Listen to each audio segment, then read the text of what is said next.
Кодаш қымбатты көрермен, эфирде Ақшам телеарнасының жаңалықтар топтамасы. Студияда мен Азерке Сапарбек, алдымен аңдатпам. Қалада коронавирустық инфекцияның тағы қанша жағдайы тіркелді. Бұл жайында сәлден соң айтамыз.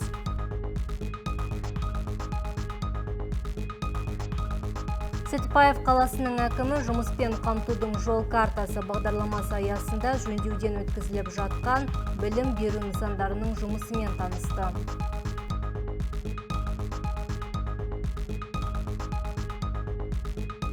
Ұлытау ауданы Қарсақбай кентінде жұмыспен қамтудың жол картасы бағдарламасы аясында жөндеу жұмыстары басталды.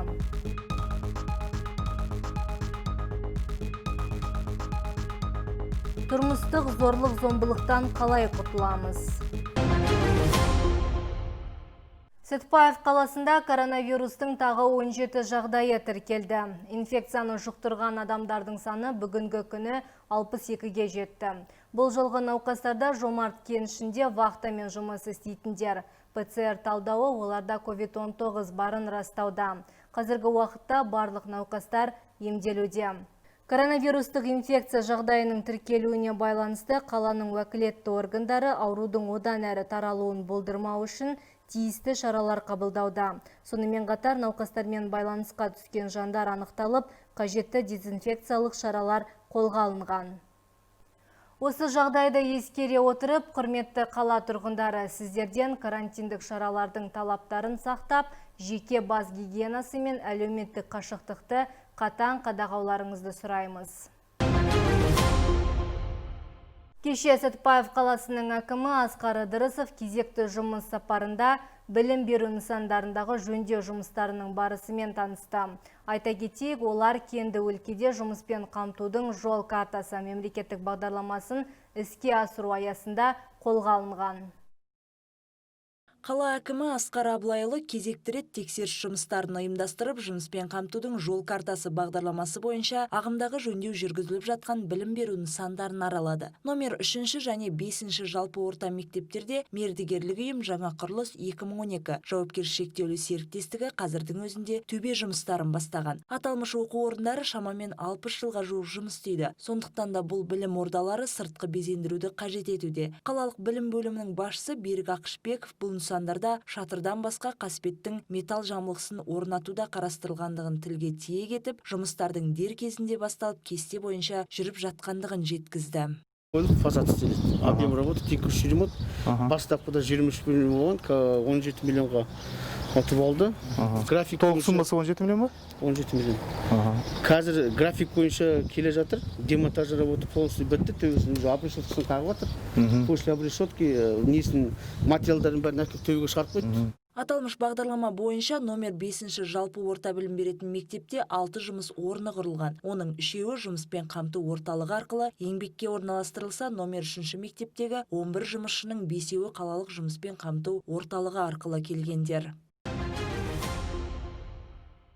Қала басшысы бас сұққан тағы бір нысан номер 15 жалпы орта білім беретін мектебі. Бұл мектепте биыл шатырды және мәжіліс залының төбесін жөндеу жоспарланған. Жеке кәсіпкер құрылыс мердігер компаниясы жөндеу жұмыстарын бастап та кетіпті. Бұл нысандағы басты мәселе ғимараттың ортасындағы шатырдың күмбезді бөлігі. Мердігер ұйымның өкілі күмбезді қалпына келтіру үшін басқа қалалардың білім беру мекемелерінің шатырын жөндеу тәжірибесімен алмасатынын жеткізді. Айта кетейік, 18 еңбеккердің 9-ы жұмыспен қамту орталығы арқылы жұмысқа орналастырылыпты. Бұл жерде негізінен істелетін жұмыстар ол мектептің шатырларын ауыстыру және қазбеттерін дұрыстап ауыстыру. Ол жаңағы біздің қаламыздағы 3-ші мектеп, 5-ші мектеп және бүкіл шатырын ауыстыру осы 15-ші мектеп. Жұмыстар осы 1-ші маусымда басталған. Қазіргі таңда шатырлардың демонтаждау жұмыстары толығымен аяқталып, шатырлауға дайындау жұмыстары жүріп жатыр. Содан кейін барып қасбеттерін ремонттау жұмыстары жүргізілетін болады. Жөндеу жұмыстарын жіті бақылаған қала басшысы Асқар Ыдырысов жаңа оқу жылы басталғанға дейін қолайсыздықтар туғызбау үшін білім беру мекемелеріндегі барлық жұмыстар 1 тамызға дейін аяқталуы керек екендігін баса айтты. Қашан бітіресіңдер жұмыстарды? Бізде августе срок. Бірақ постараемся побыстрее. 1 августа все, окончательный срок. Давайте, не тяните. Алтынгүл Тубегенова, Әлия Білғазы, арнайы ақшам жаңалықтар үшін. Жұмыспен қамтудың жол картасы. Жұмыс істеймін деген адамға таптырмас мүмкіндік. Мемлекет басшысының тапсырмасымен бағдарлама ұсынылғалы Қарағанды облысында бір қатар жұмыс орындары ашылып, заманауи жобалар бой көтеруде. Қарсақбай кентінде де аталмыш бағдарламаның басты мақсаты жүйелі түрде жүзеге асып келеді. Толығырақ тілші материалында. Бүгінде Қарсақбай кентіндегі жасалып жатқан жұмыстар алыстан мен мұндалайды. Жұмыспен қамтудың жол картасы бағдарламасы аясында өңірдегі орталық саябақтың жөндеу жұмыстарына 100 миллион 758 мың теңге қаражат бөлініп, көрнекті қызметтер атқарылуда. Сондай-ақ Қарсақбайда ірі құрылыс жұмысы басталып, бөлінген 440 миллион теңгеге тұрғындар игілігіне арналған дене шынықтыру және сауықтыру кешені бой көтермек. Кентте тынымсыз еңбек етіп жатқан қызметкерлердің жұмыс барысын бақылау мақсатында Ұлытау ауданы әкімінің орынбасары Мақсұт Сәрсенбайұлы арнайы келді. Жергілікті әкім Аян Есенғалиұлы өңірдегі жұмыстардың барысын бастан аяқ түсіндіріп, құрылыс нысанының жұмысына еңбеккерлердің қажет екендігін де жасырмады. Сол жол картасы бойынша осы керек 11 жұмыскерді біз жұмыссыздық арқылы жіберіп, қазір жұмыстарын жасауда. Енді екінші бойынша бізде дене шынықтыру сауықтыру кешені бойынша жұмыстарда басталып жатыр қазіргі уақытта. Енді ол жұмыс аясында ол жерге бізге қазіргі уақытта жұмыссыздық ретінде тіркелген адамдар саны бойынша 66 адам керек.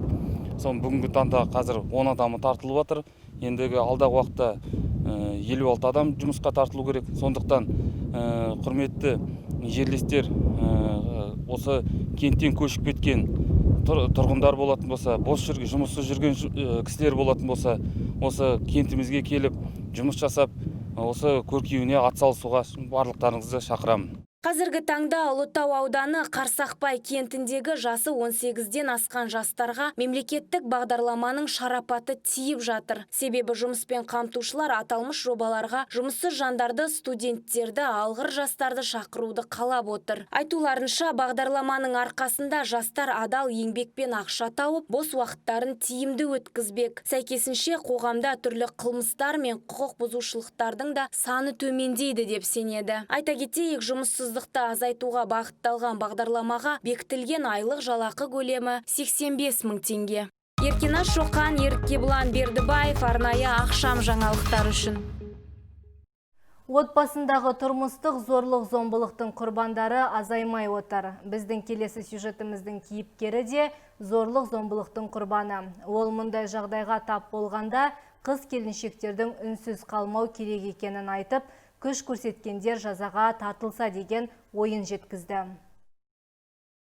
Біздің заманауи және дамыған қоғамда өмір сүріп жатқанымызға қарамастан, елімізде тұрмыстық зорлық-зомбылықтың жағдайлары өкінішке орай жиі кездесуде. Зардап шеккендердің көпшілігі бұл туралы айтуға қорқады немесе ұялады. Оның себептерінің бірі отбасылық құпия, не болмаса серігінің қаупі. Ал біздің бүгінгі кейіпкеріміз бойындағы қорқынышын жеңе отырып, өз оқиғасымен бөлісуге бел буып отыр. Ол 2 жыл бойы көрген қорлығын қорқынышты түстей деп еске алады. Белгілі бір себептерге байланысты біз кейіпкердің есімін атай алмаймыз. Мені 16 жасымда алып қашты. Отбасы құрған соң 3 ай өтер өтпестен маған қол жұмсай бастады. Оның қызғаныш сезімі өте басым болатын. Психикалық ауытқулары бар ма деп ойлаймын. Менен бұрын оның бірінші әйелі болған. Ол да ұрып соғудың құрбаны болыпты. 2019 жылдың қыркүйегінде одан кетіп, дос қызыммен бірге тұрдым. Күйеуім мені тауып алып, шақты жаққа апарып ұрып соқты. Оның осы жауыздығына шыдап келдім, себебі ол мені ылғи отбасыммен қорқытып келді. Маған жасаған соңғы соққысы жақын арада орын алды. Әпкем екеуміз азық-түлік алуға шығатын болып келісіп, оны есік алдында күтіп тұрдым. Менің әр басқан қадамымды аңдып жүрген сияқты. Себебі аз ғана уақыттың ішінде мені ұстап алып, қорқытып үркітіп сүйрелеп алып кетті. Қолында сыраның бөтелкесі және пышақ болды. Нәтижесінде мен 4-ші омыртқаның сынуы, бас сүйек ми жарақатын, сондай-ақ мойын мен қолдарда пышақ жарақатын алдым.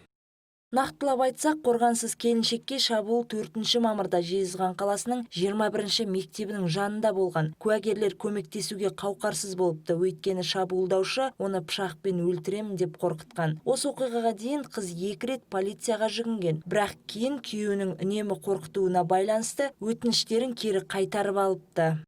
Обратилась ее мама, поскольку 15 мамыр күні маған жәбірленушінің өзі емес, анасы келіп шағымданды. Себебі жәбірленушінің өзі ол уақытта алған жарақатына байланысты ауруханаға түскен болатын. Қазақстан Республикасының қылмыстық кодекстің 106-107 бабына сәйкес адамға аса ауыр дене жарақатын салу дерегі бойынша сот медициналық сараптамаларын шығарып, сотқа өз өтініш ұсынымымызды жолдадық. Қазіргі таңда қылмыстық іс жүргізілуде. Жалпы осы жасаған қылмысы үшін ол азаматты 2 жыл бас бостандығынан айыру жазасы күтіп тұр, және ол осы жазаны алу үшін барынша күш салатын боламыз.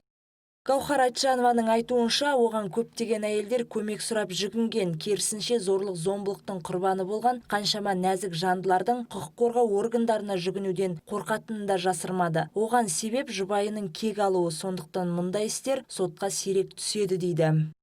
вообще за всю мою карьеру Жұмыс тәжірибемде қаншама қыз келіншектердің күйеулерінен адам сенгісіз азап көргендеріне куә болып жүрмін. Араша сұрап келетіндер де бар. Дегенмен де кейін арыз жазсам өміріме қауіп төнеме деген күдікпен, қорқынышпен өз ойларынан айнып қалып, шағымдарын қайтып алатындар да кездеседі. Тұрмыстық зорлық-зомбылыққа жол жоқ, сондықтан да нәзік жандыларға айтарым, әрқашанда өздеріңізді қорғап жүріңіздер. Құқық қорғау органдарына дер кезінде хабарласып, жаза басқандарды заң аясында тәртіпке шақыру қажет.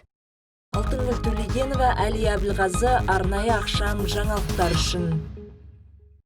Бүгінге келіп түскен жаңалықтар легі осындай болды. Алда ауа райы болжамы және орыс тіліндегі жаңалықтар.